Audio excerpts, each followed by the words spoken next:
Okay, hi guys, I'm back, and this video is a follow-up to my last video about how to know if you're a bride or a groom or a couple that needs a wedding planner.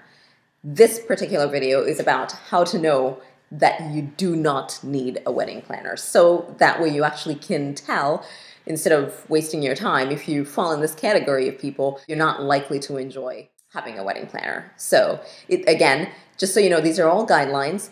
This does not mean in any way that somehow this is an absolute thing. So if you fall in this category, do not, under any circumstances, hire a wedding planner. No, it just means that you need to be aware that you are predisposed to not actually enjoying having a wedding planner, and that it may not be as helpful to you as a different kind of person to have a wedding planner for the reasons that will be here and for many other reasons.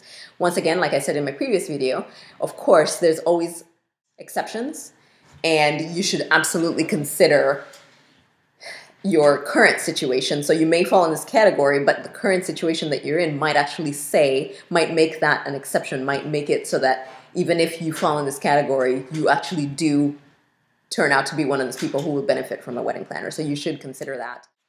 Okay, so again, I have a cheat sheet, so don't mind me if I look away because I have to make sure that I get all my points in. All right, if you are one of the people who likes the process of working out details, if you enjoy working out details, you don't likely need a wedding planner. And the reason for that is because you will enjoy, most likely, unlike most people, you will enjoy working out the details of planning your wedding. So that is something you should know.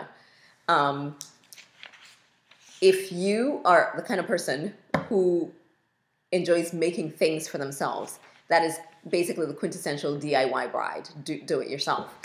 If you like making things for yourself and you get satisfaction out of that, you are not likely going to enjoy having a planner. You will most likely enjoy the process of planning your wedding yourself, making things for yourself, picking out things for yourself, doctoring them whichever way that you want for yourself. That will be something that is exciting and enjoyable and fulfilling to you. So that's another category.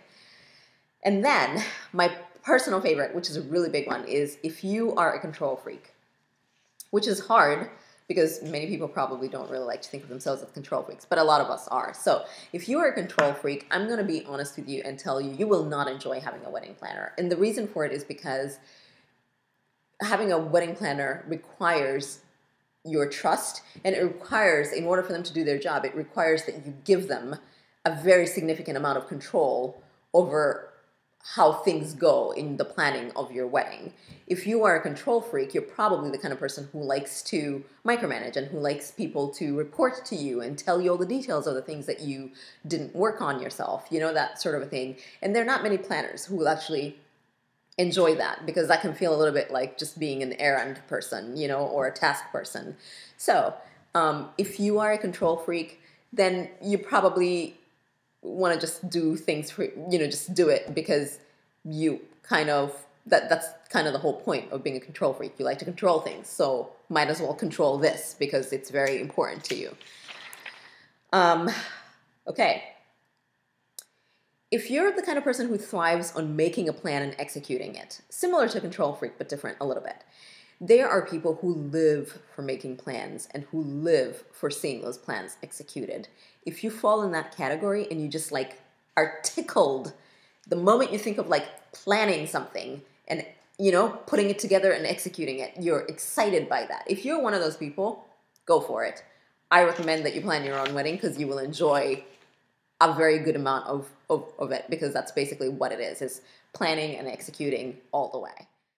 If you live for multitasking, again, there's a certain kind of person who loves the thrill of having, you know, multiple projects going on. So I'm working on this, I'm working on that, and do you know what I mean? And just being like on the whole time. If you love that and you love being busy and like, you know what I mean, like in the swing of things, yes, you will enjoy planning your wedding, because once again, that's what that entails. If you love telling people what to do, you're going to have a hard time with that role reversal. So you probably will not benefit from having a wedding planner, and you will probably hate having a wedding planner because it would just go against this thing that you find important to you. So yeah, might as well skip that. Okay, if you are self-proclaimed OCD, meaning you know what I mean? Like you have those things where it's just kind of like, yes, it has to be like this and it has to be like that and that sort of thing. If you're like that, yeah, then you probably won't enjoy having a planner, because that's just the way you are. That's who you are. You just like things to be a certain way, and chances are you'll drive your planner crazy, and both of you will be very unhappy. So I would say skip the planner if you are a self-proclaimed OCD person. If you're not good at delegating, yeah, you will not enjoy having a planner. And the reason for it is because the idea of having a planner literally is that you're delegating your planning, your wedding planning to them.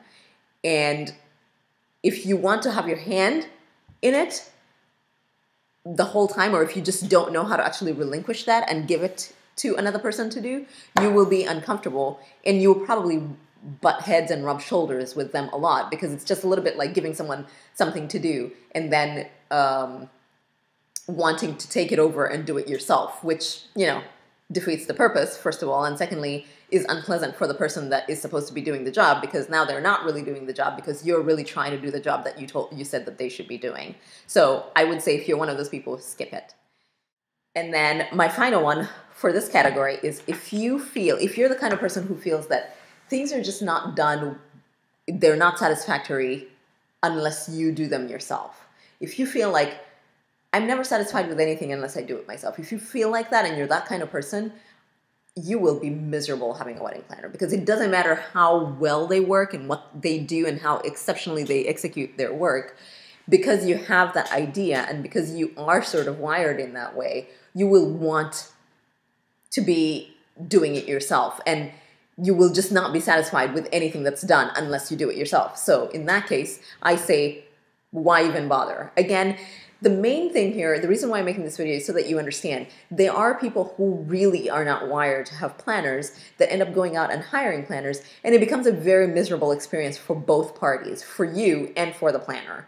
And that's not necessary. Really, if you think about it, all you have to do is just know who you are and know what you're like and how you function. And you can actually decide like, okay, this will be a good decision or will not be a good decision. And more importantly, you don't want that kind of karma surrounding your wedding planning and your wedding. It's supposed to be one of the best things in your life, you know? So there's no need to put yourself in a position where you're fighting with the planner, or you're angry with them, or they're just not doing it enough, or doing it well enough, or whatever it is that, you know, is going to happen because it's just not a good fit for you. So I hope these tips are helpful to someone out there who may be wondering about this. And of course, I'm sure there's so many that I've left out. And so if you think of any, feel free to leave them in the comments below. If you have any questions, comments, I will be thrilled to hear them. In between now and then, please give a thumbs up to any of the videos that you like or find helpful. And don't forget to subscribe. And also feel free to take a look at our website at www.creativeweddingsolutions.com, and our blog as well, The Charismatic Bride. I look forward to seeing you guys again, and I don't know when my next video will be and what it will be about, but I'm sure it will be fun and interesting for me to make. So I look forward to seeing you then. All right, people. I wish you happy planning, and be free to be you, and cheers.